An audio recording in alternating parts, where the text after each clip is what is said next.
الحمد للہ وحدہ والصلاة والسلام علی من لا نبی بعدہ اما بعد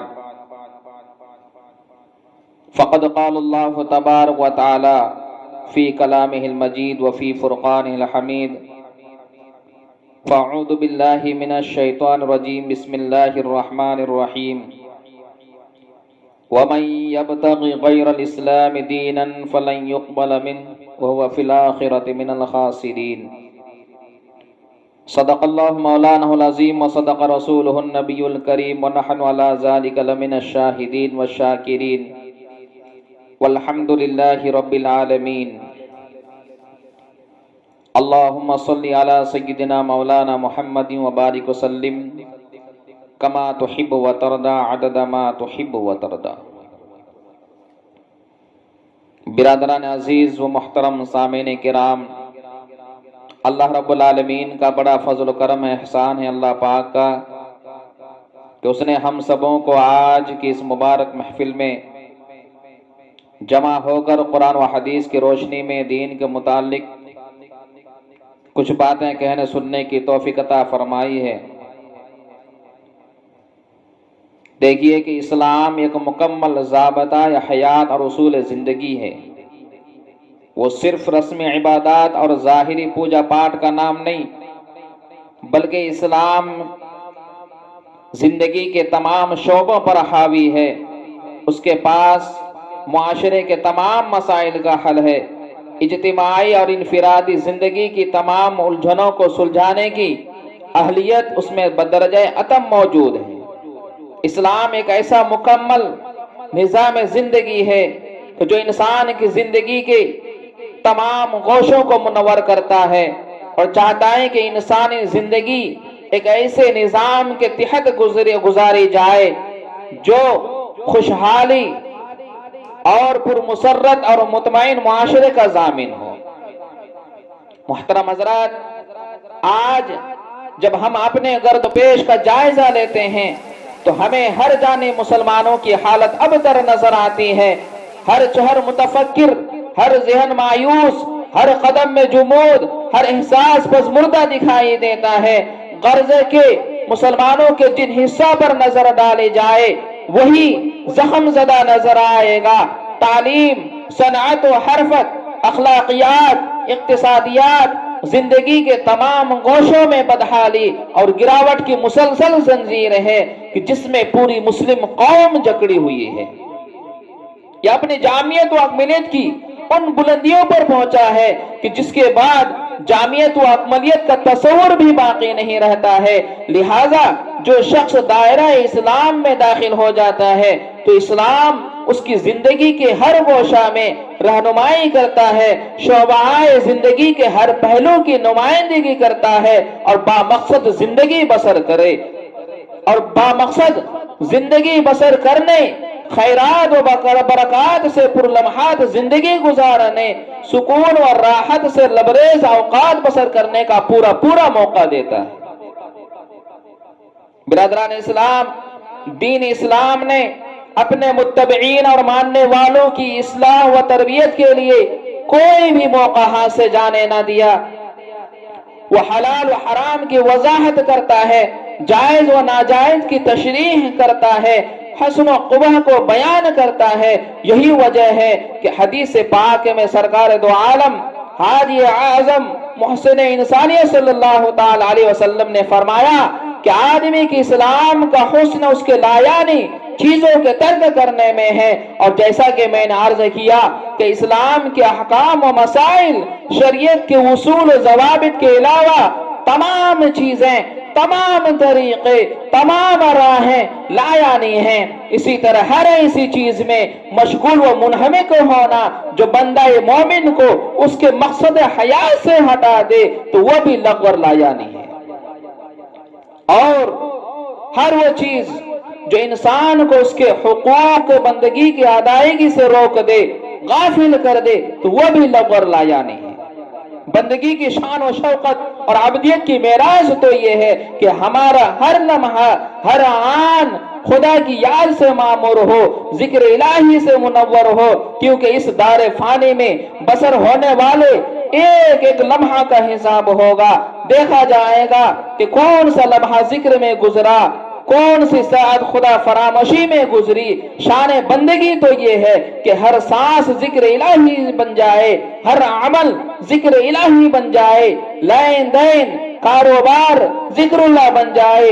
آسان ترکیب ہے کہ اسلام کے خدائی دستور, ربانی دستور کے مطابق تجارت کی جائے, کاروبار کہا جائے, تجارت کی مصروفیت, کاموں کی کثرت, مصائب کی شدت, خوشحالی کی راحت اللہ کی یاد سے غافل نہ کرے. اس لیے کہ جو لمحات و ساعات یاد خدا میں بسر ہوں گے وہی بامقاصد زندگی ہے, اور جو لمحات و اوقات غفلت میں بسر ہوں گے وہی لایان زندگی ہے.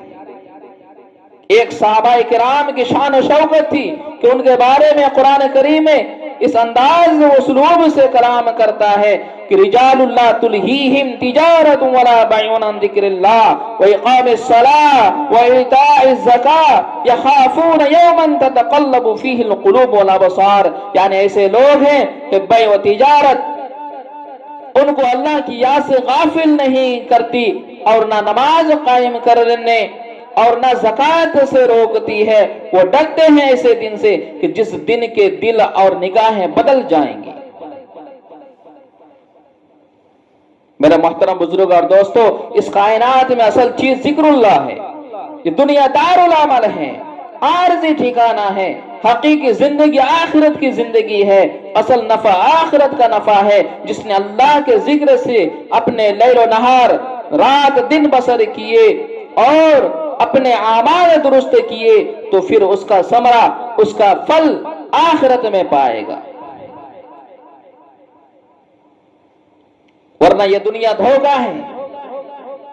اللہ نے فرمایا وَمَا الْحَيَاةُ الدُّنْيَا إِلَّا مَتَاعُ الْغُرُورِ. یہ دنیا کی زندگی دھوکے کے سوا کچھ نہیں ہے. یہ دنیا کی زندگی کھیل اور تماشے کی زندگی ہے. وَمَا الْحَيَاةُ الدُّنْيَا إِلَّا اللَّهْوُ وَاللَّعِبُ. یہ دنیا کی زندگی دھوکے کے سوا کچھ نہیں ہے. یہ صرف اور صرف دھوکہ ہے, شراب سارا ہے. جس کو پیاسا پانی سمجھ لیتا ہے اور اس کی طرف لپکتا ہے پھر ہلاکت اس کا مقدر بن جاتی ہے.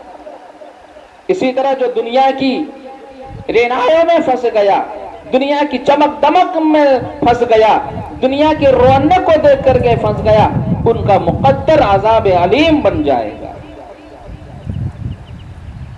میرے محترم بزرگوں اور دوستو, ہم کو سوچنا چاہیے, اپنی فانی زندگی پر غور کرنا چاہیے, غور و تدبر سے کام لینا چاہیے کہ ہماری دنیاوی زندگی کس طرح عبادت بن سکتی ہے, ہم کس طرح دنیا کی محبت سے دامن بچا سکتے ہیں تاکہ ہمارا کوئی لمحہ غفلت میں نہ گزرے, لہو لعب بسر نہ ہو.